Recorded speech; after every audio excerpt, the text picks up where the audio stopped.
with us. God with us. 하나님이 우리와 함께 하신다. 이렇게 한국말로 하셨네요. 그 사람에게 그런 마음으로 인사를 하시고요. 임마누엘이라는 뜻이 바로 God with us. 하나님이 우리와 함께 하신다. 뜻이죠. 임마누엘 하나님에 대해서 함께 말씀 나누겠습니다. 12월 들어서 인문학적 성서 읽기 하고 있죠. 수요일, 주일보고 5번 정도 했는데 인문학을 여러분 뭐라고 하죠? 인문학을 문사철이라고 한다고 합니다. 인문학은 뭐 나쁜 게 아니에요.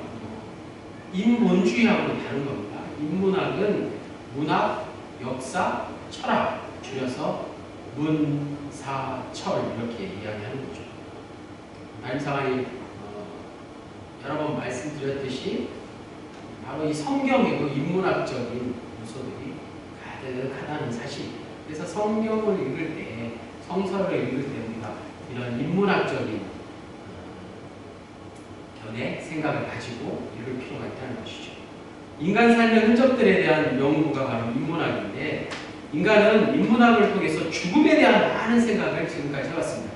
그래서 MBC 성탄 특집 다큐 부활이라는 그것을 잘 이번에 보도하고 있습니다. 죽음이라는 것은 아직 해결되지 않는 인간의 영역 아니겠습니까? 죽지 않은 사람이 어디 있어요? 뿐만 아니라 죽음뿐만 아니라 여러 가지 재난이나 인간이 해결할 수 없는 문제들이 많이 있는데 그것들을 이 문사철을 통해서 인문학을 통해서 계속 생각하고 또 공부하고 심화하고 확대시켜 온 것이 인류 문명의 발전을 이루어왔다는 사실이죠. 그래서 인문학이 필요하다. 성경만 그냥 아무 생각 없이 100번 읽는 것보다 인문학적인 견해를 가지고 한 번 제대로 읽는 게 더 좋다는 게 다림사관의 생각입니다. 그래서 성서를 읽는 것도 인간들 삶의 흔적들, 고대인들이잖아요. 2000년 전 구약의 선지자들은 2000년보다 훨씬 전에 사람들의 흔적들 아니겠습니까? 그것을 그 당시에 성경을 기록한 이들의 생각과 사고와 신앙, 믿음을 우리가 함께 나눌 수 있어야 된다는 것이죠. 자, 오늘 본문도 마찬가지입니다. 오늘 본문 뭐 주일학생들 너무나 잘 아는 말씀이고 동정녀 마리아에 대해서 예수님이 태어나신 이야기를 세상 사람들도 다 알고 있죠. 그런데 각자 생각이 다르죠. 자, 오늘 이야기 다시 한번 줄거리를 요약해 보겠습니다. 마리아가 요셉과 약혼을 했는데 그때 나이가 요즘 나이가 14살 정도 됐다고 합니다. 그런데 그만 마리아가 임신한 것을 요셉이 약혼녀죠. 아직 결혼을 하지 않았는데 약혼자가 알게 되었어요. 마리아가 임신을 한 것을 주위 사람들이 알면 어떻게 될까요? 율법에 의해서 돌에 맞아 죽게 된 것이죠. 그런데 요셉은 참 인자한 사람이었죠.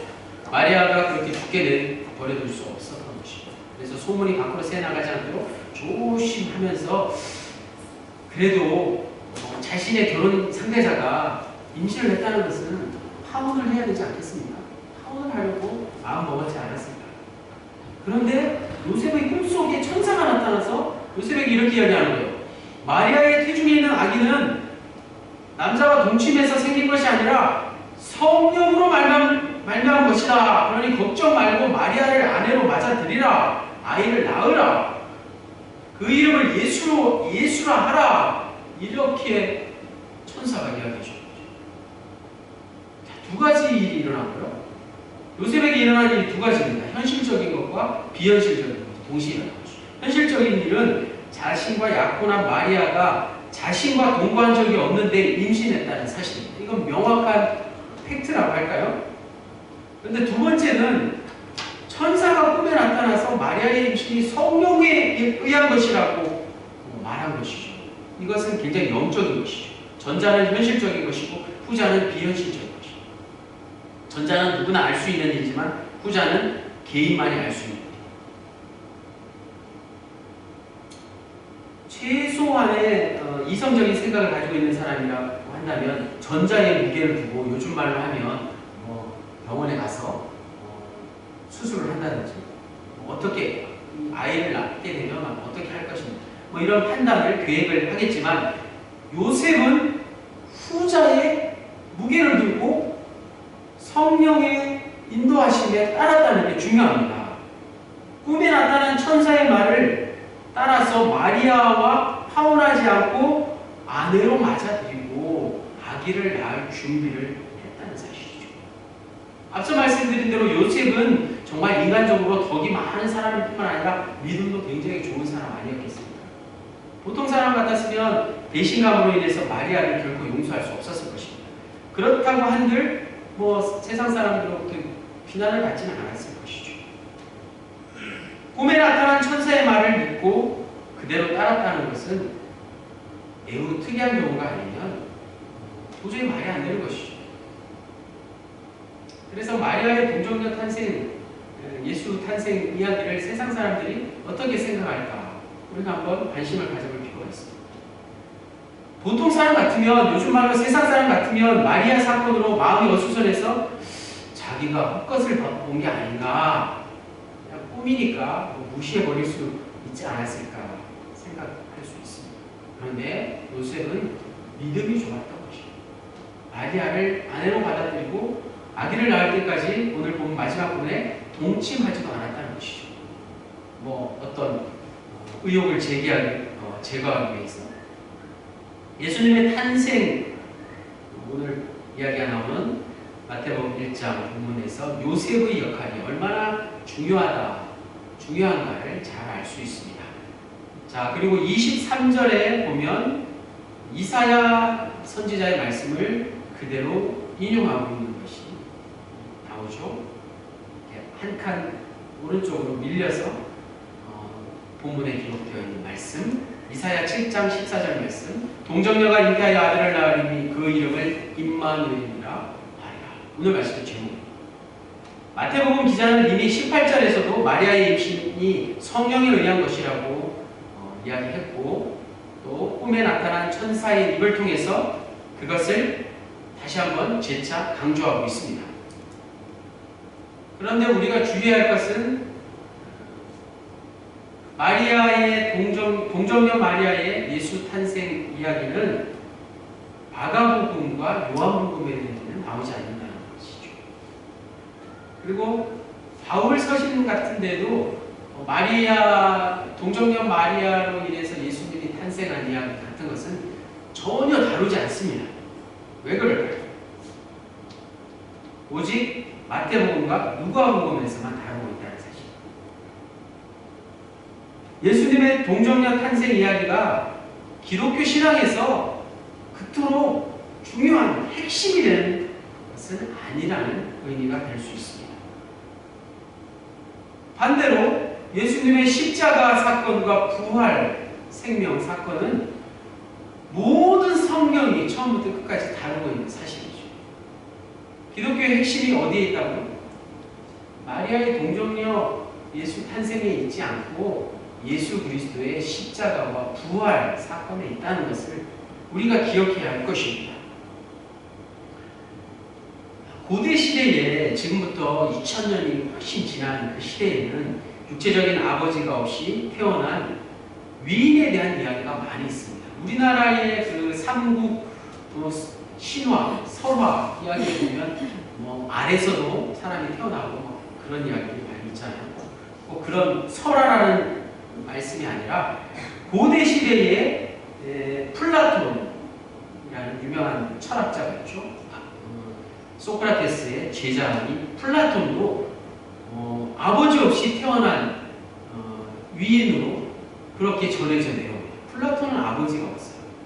또 그리스가 전 세계를 지배할 때 알렉산더 대왕도 아버지가 없는 인물로 그렇게 기록이 전해지고 있다는 사실이죠.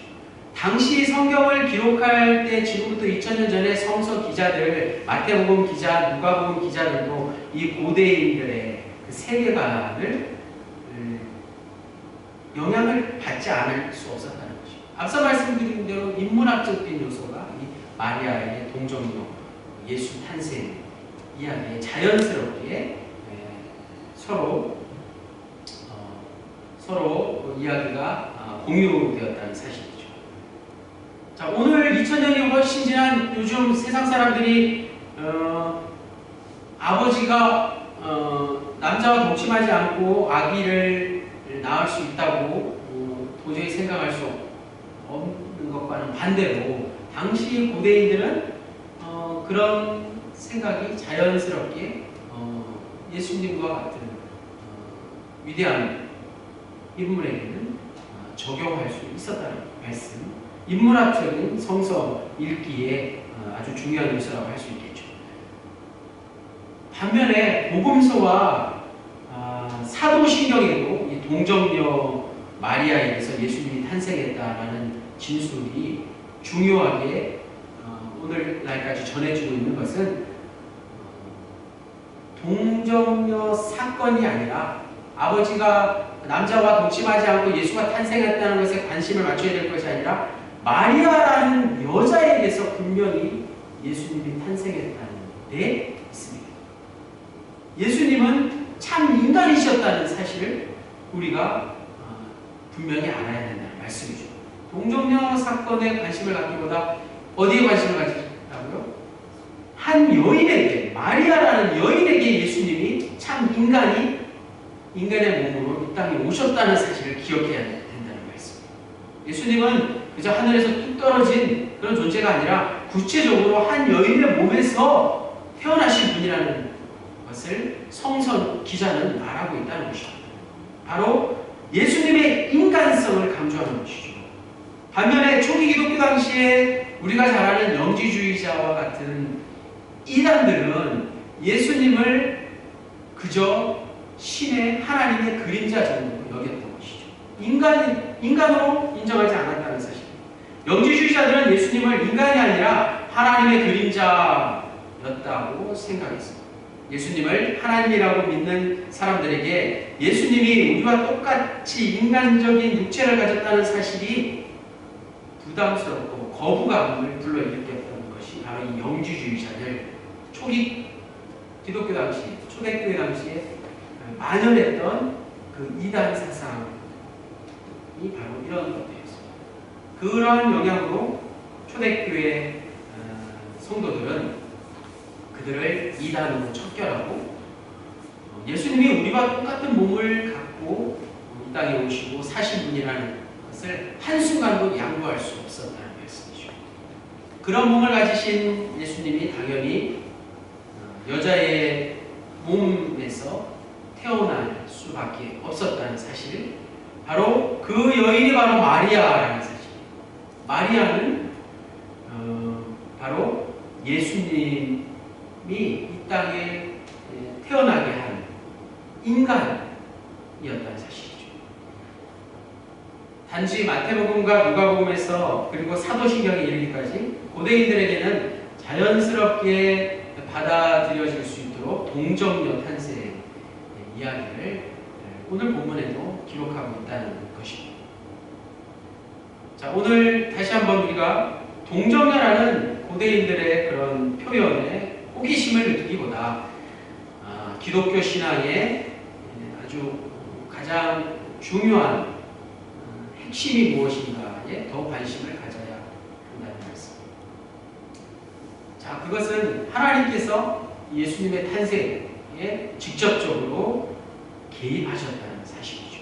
18절 말씀, 그 일께는 성령으로 말미암는 것이라고 분명히 말씀하고 있습니다. 또 사도신경에 우리가 신앙 고백을 할 때 성령으로 잉태하사 동정녀 마리아에게 나시고 뭐 이런 구절이 있지 않습니까? 모두가 하나님의 특별한 개입이 분명히 있었다는 것을 말씀하고 있는 것이죠. 생각해보면 이 세상 모든 일이 하나님의 간섭, 개입이 아닌 게 없지만 예수님의 탄생 사건과 공생애 그리고 십자가와 부활 사건에 이르는 전체 운명이 어느 사건에서도 찾아볼 수 없는 유일한 하나님의 전적인 구원 사건이었다는 것입니다. 그 중에 하나라는 것입니다. 예수님의 탄생도 마찬가지로 하나님의 구원 사건의 어떻게 보면 시작이라고 할 수 있습니다.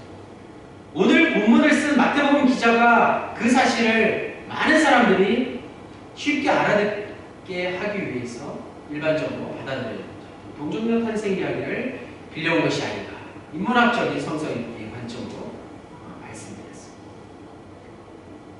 오늘 본문에서 마태복음 기자는 천사의 입을 통해서 예수가 누구신지를 분명하게 말씀하고 있습니다. 예수가 누구신가? 예수의 이름에 대해서 함께 생각해 보겠습니다. 마리아에게서 태어날 남자의 이름을 예수라고 분명히 말씀하고 있습니다. 21절 말씀, 예수의 뜻이 무엇인가요? 자기 백성을 죄에서 구원할 것이다. 자기 백성을 죄에서 구원할 자가 바로 예수, 그 이름의 뜻이자 그가 해야 할 일이라는 말씀이죠. 예수라는 이름, 지금도 이스라엘에 가면 예수와 같은 이름이 널리 불려지고 있죠. 예수와는 여호수아와 같은 말이에요. 여호수아가 예수와라고 불려지는 게 고대 근동 이스라엘 지역의 그런 많은 이름이라고 합니다. 그 의미는 구원자라는 뜻이죠. 그래서 우리가 아는 구약 성경에 나오는 여호수아 장군의 이름의 뜻도 구원자, 예수님의 뜻과 같은 것이에요. 예수님과 이름이 같은 것이죠. 여호수아와 예수와 예수는 다 이름이 같은 것입니다. 그런데 그 이름에 아주 중요한 의미를 첨가하고 있죠. 그것이 바로 이사야 선지자의 예언을 인용해서 예수라는 이름에 임마누엘을 보충하고 있다는 것입니다. 임마누엘은 우리가 처음에 함께 인사했던 대로 하나님이 우리와 함께 하신다. God with us 라는 뜻이죠. 그래서 구원자 예수라는 이름과 임마누엘이라는 이름이 합쳐져서 어떻게 되었나요? 예수와 하나님이 함께 하신다는 임마누엘 이름이 합쳐진 것이죠. 그래서 구원이라는 의미는 주체가 하나님이 된 것입니다. 구원은 하나님이 함께 하시는 것이라는 뜻입니다. 구원이 뭐라고? 하나님이 함께 하시는 것이라는 뜻입니다. 자, 오늘 본문에서 마태복음 기자는 그가 죄에서 구원한다고 말하고 있습니다. 여기서 우리가 죄의 의미를 또 생각해 봐야 되는데, 우리가 뭐 나쁜 짓을 하는 거, 법을 어기는 거, 이런 게 죄라고 생각하죠. 그렇지 않습니다. 여기서 성경이 말하는 죄는 그 이상의 죄를 말하는 것이죠. 즉 구원받아야 할 상태가 모두가 다 죄인 상태인 것입니다. 예수님은 공생애에서 많은 사람들의 질병을 고치셨습니다. 우리가 아는 대로 기적을 많이 일으키셨죠. 육체가 건강하지 못한 사람은 당연히 구원받아야 하는 사람이었습니다. 예수님이 그들의 병을 고쳐주시면서 그것으로 끝낸 것이 아니라 뇌의 죄가 용서함을 받았다라고 말씀하시고 내 믿음이 너를 구원하였다라고 말씀하신 이유가 바로 그것입니다. 병을 치료하는 게 다가 아니라 율법으로부터 당시 사람들을 자유케 하신 것이 더 큰 예수님의 일이셨다는 것이죠. 당시의 율법은 우리가 복음서를 통해서 잘 알고 있듯이 사람들을 종교적인 어떤 억압에 묶어서 꽁꽁 묶어서 사로잡게 함으로써 병들게 했기 때문에 육신적인 질병 못지않게 이런 영적인 사로잡기, 영적인 묶임, 그것이 더 큰 죄였다는 것이죠. 예수님은 많은 사람들을 그러한 율법에서 자유케 하셨어요. 그것이 바로 예수님이 탄생하실 때부터 그 이름의 의미를 그대로 사역을 통해서 실천하신 것입니다. 죄로부터 구원을 단지 병에서 병이 치유된다거나 율법에서 또 자유롭게 된다는 것만 생각하면 또 곤란한 게 있습니다. 왜냐하면 우리가 병이 낫는다고 해서 또 죄를 짓지 않는 건 아니기 때문이죠. 언젠가는 또 병이 들고 늙어서 죽게 되고 율법에서 자유롭게 됐다고 하더라도 어느 순간에 우리는 또 불안해하고 죄책감에 빠지게 되기 때문입니다. 인간이란 존재가 원래 그런 존재이기 때문이죠. 그래서 구원이란 더 근본적으로 오늘 말씀의 제목같이 임마누엘의 하나님, 하나님이 우리와 항상 함께 계신다, 영원토록 함께 계신다라는 의미가 되는 것이죠. 구원의 의미는 바로 임마누엘의 하나님, 그 의미에 있다는 것입니다. 구원자이신 예수님께서 공생애 동안 하신 모든 일들이 바로 하나님께서 예수님과 함께 하신다에 대한 증거였다는 사실입니다. 예수님에게서 일어난 모든 일들이 바로 하나님께서 예수님과 그와 함께 하신다는 증거가 되었습니다. 그래서 더 이상 구원은 단순한 의미가 아니라 이 세상에서 병이 낫고 우리가 좀 더 부하게 산다는 것이 아니라, 그런 것들이 한정되어 있는 것이라 아니라 하나님이 우리와 함께 하심을 경험하는, 그것이 진정한 구원입니다. 구원은 하나님이 우리와 함께 하신다, 임마누엘의 하나님의 은총을 누리는 것입니다. 하나님이 함께 하시는 게 구원이라는 사실을 우리가 깊이 생각하고 붙들어야 할 것입니다. 하나님께서는 우리가 구원받지 못했다고 할 때도 우리와 함께 하신다는 사실이 바로 그것이죠. 내가 하나님을 떠나 있을 때, 내가 좀 더 하나님의 마음을 섭섭하게 하고, 우리가 하나님을 좀 더 기쁘게 해드리지 못할 때에도 하나님은 여전히 우리와 함께 하신다는 사실을 의심치 않는 것, 그것이 임마누엘의 하나님, 하나님께서 우리와 함께 하시는 것이 진정한 구원인 것을 아는 것입니다. 오늘 이 예배가 바로 그런 예배 아니겠습니까? 임마누엘 하나님이 여러분과 함께 하심을 여러분 가슴 깊이 느끼시고 경험해 보시기 바랍니다. 바로 예수님이 그런 삶을 사셨습니다. 그런 하나님의 특별한 계획으로 메시아로 세상에 오셨고 공생애 동안 메시아의 능력을 행하셨습니다. 그러나 그는 그러한 일들만 하신 게 아니라 고난을 당하시고 십자가에 달려 죽기까지, 그 최후의 순간까지 하나님이 함께 하심을 믿었습니다. 하나님이 십자가에서 예수님이 숨을 거두시는 그 순간까지 함께 하신 것을 우리가 복음서 말씀을 통해서 생생히 볼 수 있다는 사실입니다. 인간적인 생각으로 예수님께서도 십자가에서 하나님이 자신을 버린 게 아닐까라는 생각도 들었습니다. 그러나 하나님께서 예수님과 함께 그 십자가에 함께 하셨다는 사실. 그래서 유명한 신학자 몰트만이라는 유명한 신학자는 십자가 사건은 예수님이 십자가에 달리신 것뿐만 아니라 하나님께서 십자가에 달리신 사건을 말하는 것이다. 자, 오늘 이 말씀을 우리가 구체적으로 더 성탄을 맞이하면서 경험해 볼 수 있기를 원합니다. 여러분, 성탄절은 세상 모든 사람들이 다 흥겹고 기쁘고 선물, 아까 영상에서 본 것처럼 선물을 주고받고 좋아하고 들뜨고, 요즘은 뭐 조금 그렇진 않지만 기분이 너무 절로 좋아지는 게 성탄 아니겠습니까? 성탄절 이브를 생각해 보십시오. 사랑하는 사람들끼리 좋은 데 가서 시간을 보내고, 또 성탄 전후로 교회 공동체에서 얼마나 좋은 행사들, 기쁘고 축하 행사들을 많이 합니까? 성탄절만 다가오면 추수감사절과 마찬가지죠. 이렇게 기쁘고 즐겁고 평화롭고 감미로운 노래를, 찬양을 하면서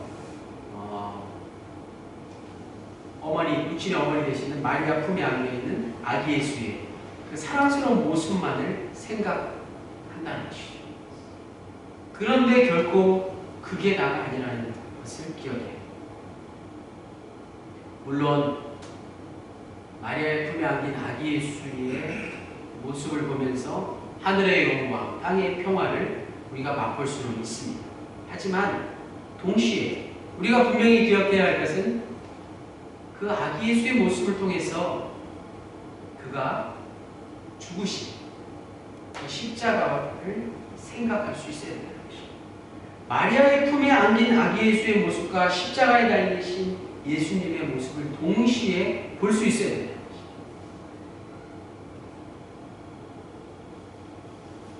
마리아의 품에 안긴 아기 예수의 모습은 정말 하나님이 함께 하시는 것 같고, 십자가에 달리신 예수님의 모습은 하나님이 함께 하시는 것 같지 않다고 말할 수 없는 것입니다. 마리아의 품에 있는 아기 예수의 모습이나 십자가에 달리신 예수 그리스도의 모습이나 모두가 다 하나님이 함께 하시는 장소이자 하나님이 함께 하시는 현장이었다는 사실입니다. 하나님께서는 평화와 기쁨이 있는 곳뿐만 아니라 극도의 슬픔과 불안이 있는 곳에도 우리와 함께 하시는 분이신 줄 믿습니다. 만약 우리가 정말 행복에 겨워할 만한 형편이라도 정말 우리가 너무나 기쁘고 즐겁고 다 좋은데 하나님이 함께 하시지 않는다면 얼마나 그것이 공허한 것일까요? 반대로 우리가 얼마나 슬프고 억울하고 다른 사람들의 동정을 살만한 형편이라 할지라도 하나님께서 함께 하신다면 그곳은 얼마나 행복한 곳일까? 마틴 루터가 종교개혁을 일으키면서 예수님이 지옥에 계시면 나도 지옥에 함께 하겠다라고 말한 이유가 바로 여기에 있습니다. 그러므로 임마누엘의 하나님, 오늘 말씀의 제목은 하나님의 놀라운 은총이 오늘 우리와 지금 이 자리에 함께 하신 우리 모두와 늘 항상 영원토록 함께하는 것임을 믿습니다. 오늘 우리는 2000년 전 마태복음 기자가 전하는 아주 특별한 이야기를 함께 나누었습니다. 예수님은 우리를 구원하실 메시아로 이 땅에 오셔서 십자가와 부활을 통해서 우리를 구원해 주셨습니다. 하나님이 함께 하신다는 증거가 바로 저 십자가 부활을 통해서 나타났습니다. 바로 그 예수님이 마리아의 몸을 통해서 이 세상에 오신 성탄절은 이제 3일 남았습니다. 하나님의 놀라운 은총이 시작된 그 순간을 우리가 앞두고 있습니다. 그렇다면 3일을 앞둔 지금 이 순간도 우리에게는 여전히 더 큰 은총이 함께하고 있다는 사실을 경험할 수 있어요. 바로 임마누엘의 하나님, 임마누엘의 예수님이 우리에게 다시 오신다는 약속이 있기 때문이죠. 대림절 넷째 주일을 통해서 이제 대림절을 보내면서 우리가 그 약속을 확실하게 붙잡을 때, 주님께서 우리에게 다시 오실 때 우리는 하나님께서 우리와 실제로 영원토록 함께 하신다는 사실, 하나님의 그 구원 사건의 완성에 참여하게 될 것이라는 사실을 믿습니다. 그 구원의 날이 얼마나 기대되고 가까이 왔는지, 그 가까이 온 날, 구원의 완전한 날 우리가 기다리면서 가까이 오면 가까울수록 우리의 기쁨과 즐거움은 더욱더 커진다는 사실, 하나님께서 우리와 함께 하신 임마누엘 구원의 시간을 지금 이 순간 미리 앞당겨서 살아가는 우리 모두가 되시기를 주님의 이름으로 간절히 축원합니다.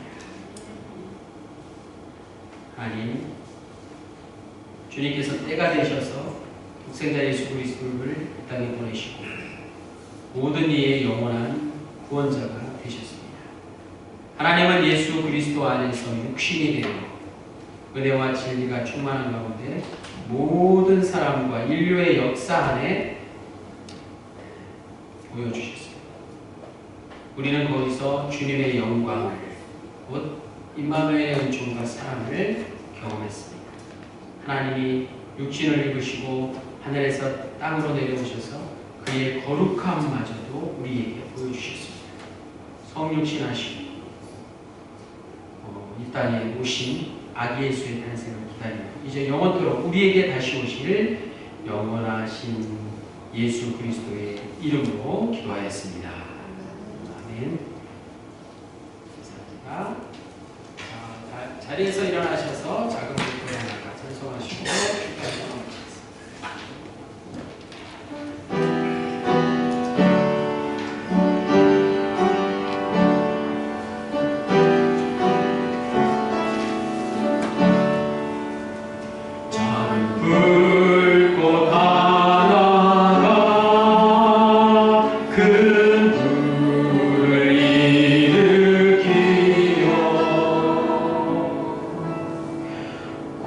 주위 사람들 그 불에 못 녹이듯이 주님의 사랑 주님의 사랑이 같이 한 번 경험하며 그의 사랑 전하고 싶으니 3절 친구 일어나 옆 사람 손을 잡고 부여 당신께 이 기쁨 전하고 싶소 내 주는 당신의 의지할 구세 산 위에 올라가서 산 위에 올라가서 세상에 외치리 내게 임한 주의 사랑 전하기 원하네.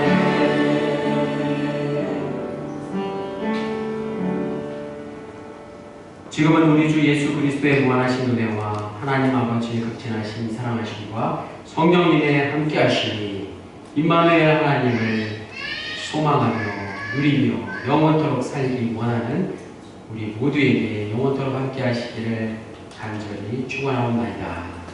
아멘.